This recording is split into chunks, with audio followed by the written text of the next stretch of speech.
Assalamualaikum warahmatullahi wabarakatuh. Salam jumpa dan salam sejahtera untuk kita semua. Halo pemirsa, apa kabar Anda hari ini? Senang sekali saya Febri bisa menemani Anda dalam dialog dengan tokoh-tokoh informatif. Salah satunya adalah Gubernur Sumatera Selatan yang saat ini sudah bersama saya. Kita akan membahas mengenai pembangunan yang ada di Sumatera Selatan. Dan tentunya keikutsertaan masyarakat dan warga Sumatera Selatan tentang pembangunan di Sumatera Selatan. Assalamualaikum Pak Hermandiano, apa kabar? Waalaikumsalam, Febri. Kabar baik. Senang sekali saya bisa hadir di Sumatera Selatan, Pak, dan tepatnya di kantor gubernur ya, Pak ya. Ya. Dan kita tadi sempat menyasar sedikit lokasi yang ada di kantor gubernur ini. Ini kantor The Tua. Oke. Dari tahun 50 diresmikan Presiden RI pertama, Pak Soekarno. Jadi nilai sejarahnya cukup Iya, tinggi ya, luar Pak biasa. ya. Makanya kita pertahankan kantor ini. Oke, Pak. Kita mau membahas mengenai pembangunan Sumatera Selatan ke depan. Nah, dari data yang kita dapat, Pak, dari RPJMJ Sumsel di 2025 dan 2029, banyak sekali program-program yang menjadi program andalan dan prioritas. Nah, di antara program itu tentunya tidak bisa berjalan bersamaan ya, Pak. Tentu akan ada prioritas-prioritas program. Nah, program apa saja sih, Pak, yang menjadi prioritas di pemerintah daerah Sumatera Selatan ini, Pak? Kalau kita bicara Sumatera Selatan yang begitu luas, jadi Sumatera Selatan ini 91.000 km persegi. Jadi mungkin kalau di Jawa beberapa provinsi digabung baru sama. Baru sama dengan Sumatera Selatan, dengan Sumatera Selatan. Dengan luas wilayah yang begitu luas, kabupaten kota kita kan jumlahnya hanya 17. Dan beberapa usulan pemekaran itu masih masuk dalam moratorium, jadi nggak bisa dikembangkan agar memperdekat tentang kendali juga mempercepat pembangunannya. Nah, kita prioritas tentu tetap pada infrastruktur.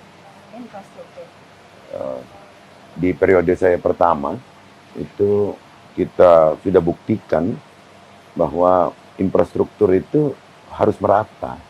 Tidak bisa kita terfokus di satu kabupaten atau satu kota saja. Hingga konsentrasi di periode 1823 kemarin kita ke konektivitas.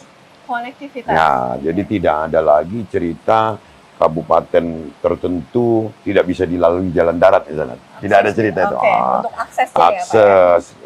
Ternyata dampaknya bukan hanya dari sektor transportasi saja, tapi mempermurah kos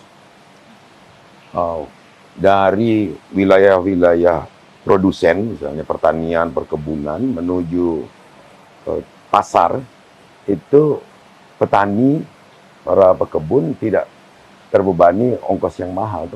Jadi memang prioritas tetap pada infrastruktur. Infrastruktur ya. Oke. Nah Pak, berbicara mengenai penguatan ekonomi daerah, kan Sumsel tentunya punya juga program-program strategis nasional yang mempunyai potensi.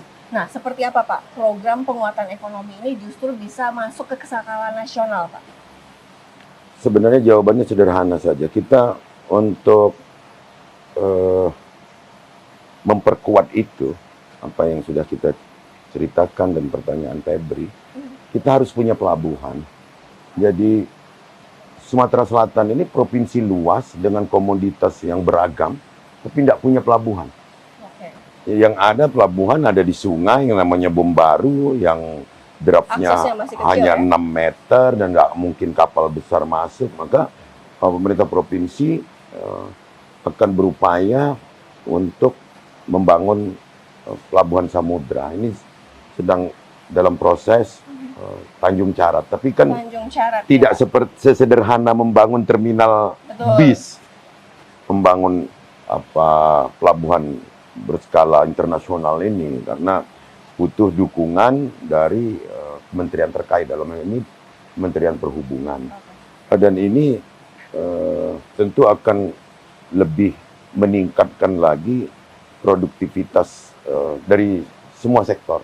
Berbicara tadi infrastruktur, nah Sumsel juga mengusung semangat keterhubungan, bukan antar kota tadi yang Bapak sebutkan, tapi juga digitalisasi. Nah, seperti apa Pak program ini yang Bapak usung sehingga akses yang tadi Bapak sempat sampaikan bahwa ke daerah sungai ataupun pedesaan itu bisa dilalui semua, Pak? Oke, kalau infrastruktur yang bersifat fisik seperti jalan, jembatan, bahkan kita sudah pada upaya shortcut ya, memperdekat. Jadi membuat jalan-jalan terobosan agar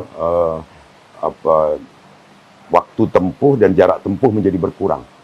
Itu satu. Kedua, konektivitas ini kan di zaman digital ini kita sangat ketergantungan dengan akses internet pasti kan. Nah, ini yang sedang kita galak-galakkan bekerja sama dengan seluruh provider untuk agar tidak ada wilayah blank spot. Kita udah bertekad Sumsel zero blank spot.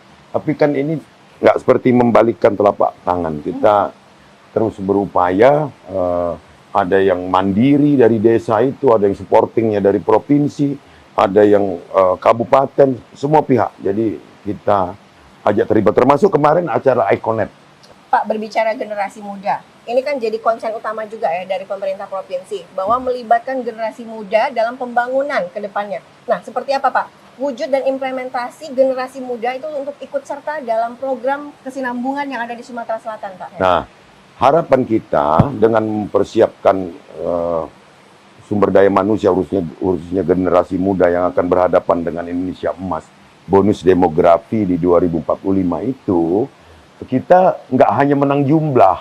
Oke, tapi kualitas Tapi ya? kualitas. Ya. Kalau menang jumlah aja, moral tidak terjaga misalnya, attitude tidak terjaga, maka nggak ada guna intelektualitas itu.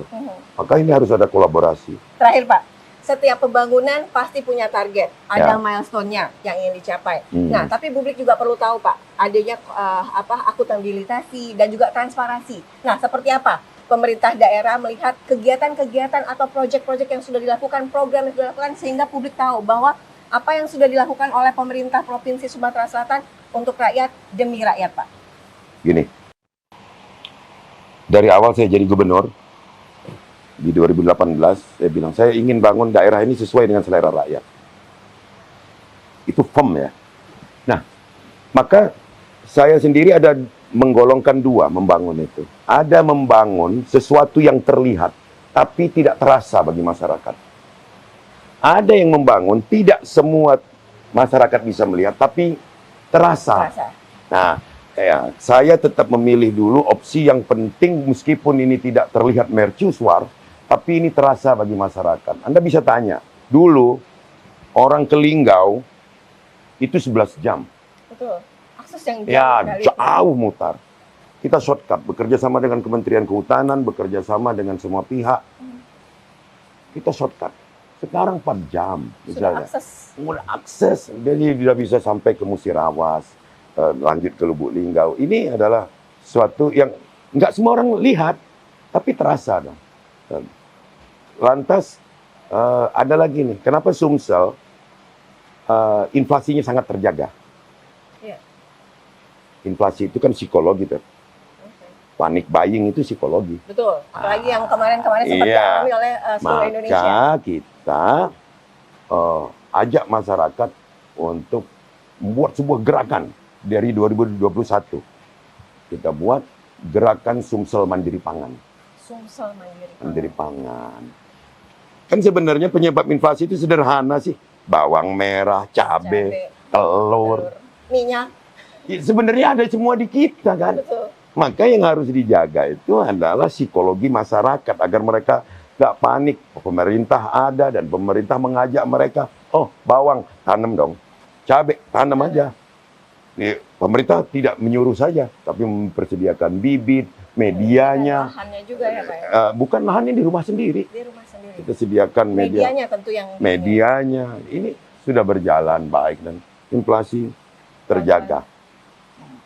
Oke, luar biasa Pak Gup dengan obrolan kita pada hari ini. Semoga apa yang menjadi program prioritas ke depan, semoga apa yang dirasakan oleh masyarakat tentunya dengan program-program prioritas dan juga program strategis yang dimiliki oleh Provinsi Sumatera Selatan ini bisa dirasakan langsung oleh masyarakat. Pemirsa, demikian bincang-bincang saya dengan Gubernur Sumatera Selatan Herman Deru. Sampai jumpa di bincang-bincang berikutnya. Sampai jumpa. Terima kasih. Waalaikumsalam.